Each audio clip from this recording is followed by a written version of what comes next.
Hi, Greg. Hi. Thanks for taking some time to talk about Space Force. Sure. Tell us a little bit about the show and working with Steve. Working with Steve is delightful. I had 7 years of it on The Office and was really my favorite experience. So he and I were trying to come up with another comedy to do together. And he actually went in to meet with Netflix and they suggested doing something about Space Force because it had just been announced. And so he called me and said, "What about Space Force? 2 words." And I was like, "Yes, that sounds fantastic."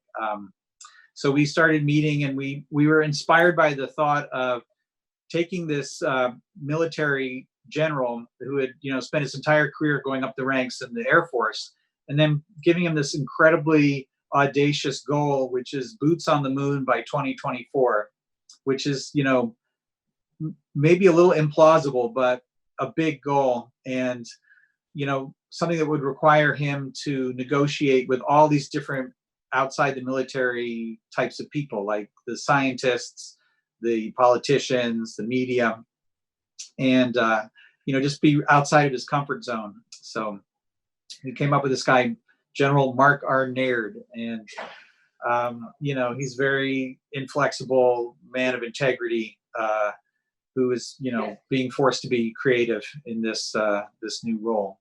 Well, a lot of people will be tuning into this just because they love The Office so much and they love the pairing of you and Steve Carell on The Office.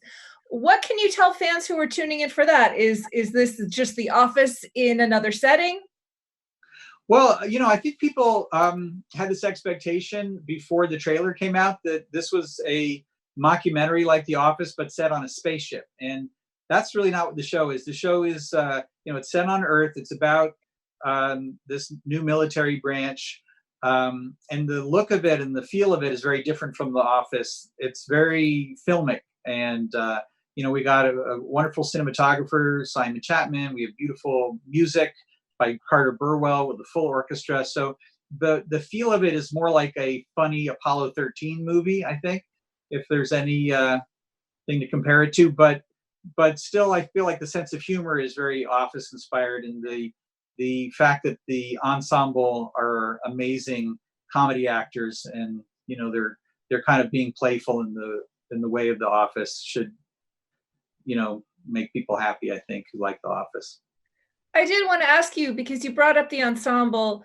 We lost one of your ensemble, which is Fred Willard, and this may have been his last project. And I'm wondering if you wanted to say anything about him. Yeah, no, it was horrible, sad loss over the weekend to find out about that. He was 86 when he did this show, and he really provides some of the highlights of season one. And definitely for me, the highlight of the whole experience was getting to see him in the first episode.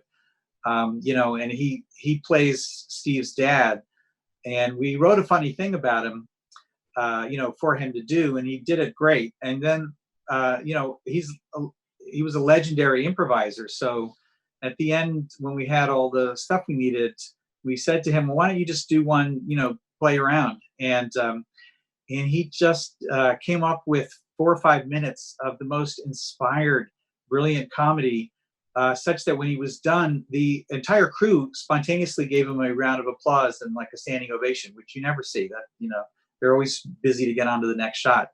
And so, his work was completely undiminished. I mean, even at the age of 86, it was brilliant, and I'm, at least happy that we got some of that beautiful magic in the show. Right, and we get to see that improv bit in the episode. Yeah, we used it all. Yeah.